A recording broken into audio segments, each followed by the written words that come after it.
One of those days, I just found that one or two people needed to send money to me, and they reached out to say they couldn't send the money, and then the breaking news was online. There was a list out, and they said they froze our accounts. This is really heartbreaking. On the 15th of October, my account was frozen by Central Bank. It's been a terrible experience for me for 3 months now. I have to beg people for money.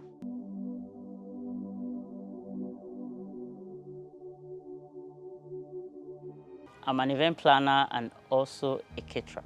I was on Twitter one evening and I saw pictures of protesters saying that they're taking off canopy off their heads and turned off the lights at Alausa. And I reached out to one or two people that I noticed were at the protest, and if I could bring them breakfast, because I felt that they were stranded and that was the little that I could do. Then someone reached out to me. Someone put something online and asked if anyone could help them check a patient at Lassus. That's even a different story entirely, but that's the story of Joy Eze, the lady who was shot in the mouth by her boyfriend or her fiancé. But before then, same friend reached out to me to say, well, why don't we put out this information of you wanting to make food for the protesters at Alausa? So I said, okay, let's just do something. And he did immediately. A few people reached out and they asked for bank details and all of that, and people started sending in money to support the project, so to say, the unplanned project. And that's how I got involved in the protest. One of those days, I just found that one or two people needed to send money to me, and they reached out to say they couldn't send the money, that their accounts are not restricted. So what's going on with my account? So I had to check. I checked their app, and I was like, a few days after, I went to my bank. They asked me to give them, I think, 48 hours. I think it was a Friday that I went. So they said they would be able to get back to me on Monday. And before I knew it, we got into November, and then the breaking news was online. There was a list out, and they said they froze our accounts. This had happened since October, and then CBN is coming out to say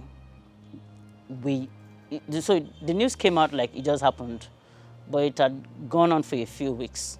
Nothing was said to us, no form of communication whatsoever, and then they were out to say they were freezing our accounts. I was disappointed, very, very disappointed, and I didn't even think that it would happen that way.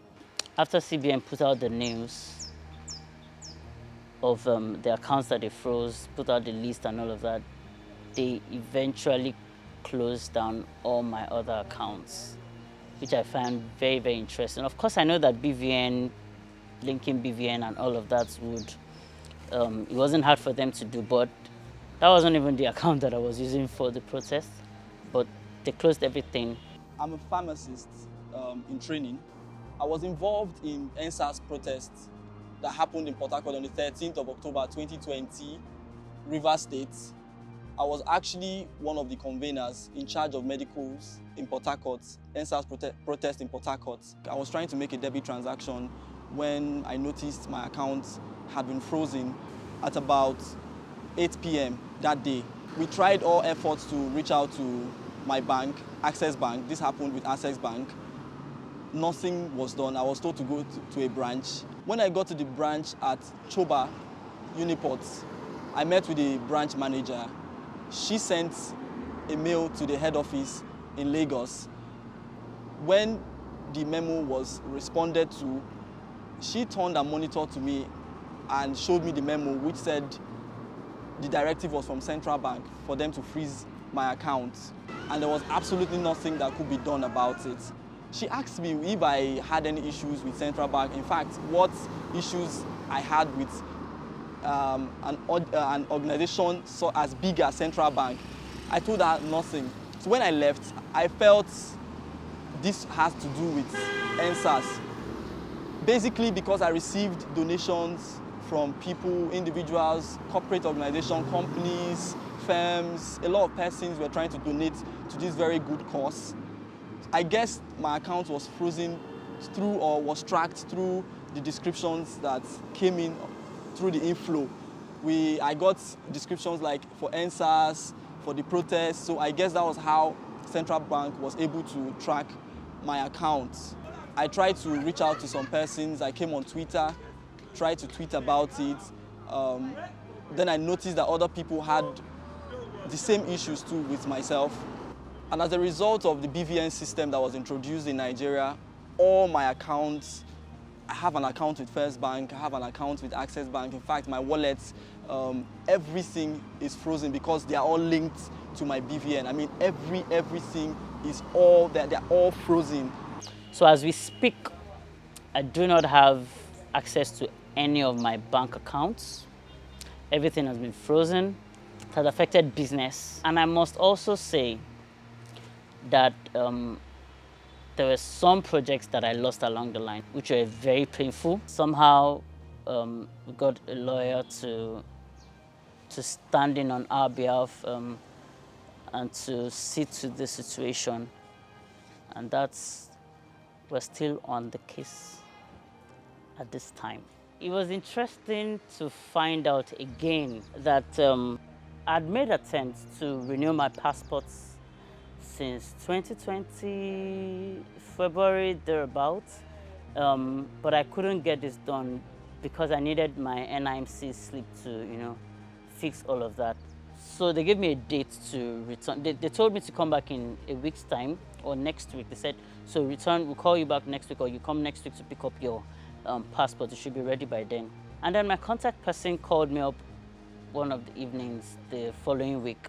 I went the next day and, I got into the person's office and I, said good morning and all of that. And the next thing was that their boss wanted to see me. I was called into the boss's office. And then the next thing was him telling me that I needed to go to Abuja. So I was just curious. I said, it'll be nice for me to know why you want me to go to Abuja. I know that I'm supposed to pick up my passport here because I registered here. One thing he said to me was, don't worry, there's nothing wrong. If they had instructed us to arrest you here, we would have done so. So, of course, I was scattered because I was like, he spoke to me in Yoruba this time around and he said, oh, so Yoruba Niyabi? Yeah, Yoruba. So this is the situation on ground. Instructions from above, this and that. You have been blacklisted. So, I'm not sure if I saw that coming. But at the same time, maybe if I knew that I was blacklisted, I wouldn't have made an attempt to renew my passport. Or I would have still gone to their office and they would tell me one-on-one. Maybe. But, it took me going to immigration office to renew my passport. I'd gone through the process, all for me to pick up. And then you tell me I can't pick up my passport that had been blacklisted. I didn't find that funny. I didn't commit any crime. So I felt very horrible. And I was wondering why I was blacklisted. So as we speak, I don't have my bank accounts released to me yet. I don't have my passports to me yet. It's been 3 months now and I can't even have access to my money. The money is just there, money I've worked for all my life, my savings. I mean, I have people that depend on me. I have my family, my mom, my dad, my sister, people that depend on me to day feeding and everything. I can't even spend anything. I can't even take care of myself. I can't take care of my family. And I'm sure other people who had their account frozen by central bank have the same issues too. For 3 months, it's been terrible. It's been a terrible experience. I have to beg people for money, but it is not my fight. I have to continue this fight. We have to be resilient and resolute about this issue. I mean, why should they come and clamp down on me? An innocent Nigeria that is trying to help other youths to see that police brutality is not good. I did not do anything. After days of confusion and keeping myself in the dark, I had no idea how to go about it. I mean, how would one man fight the federal government? How would one man fight the CBN? It was like, I didn't even know what to do. So I went on Twitter, I tweeted about it. I said, oh, I'd like Barrister Tope Akinyode to help me with this case. And he responded and said, yes, he's going to take over the case. So it's been a roller coaster since then with my lawyer. I'm pleading on everybody to please.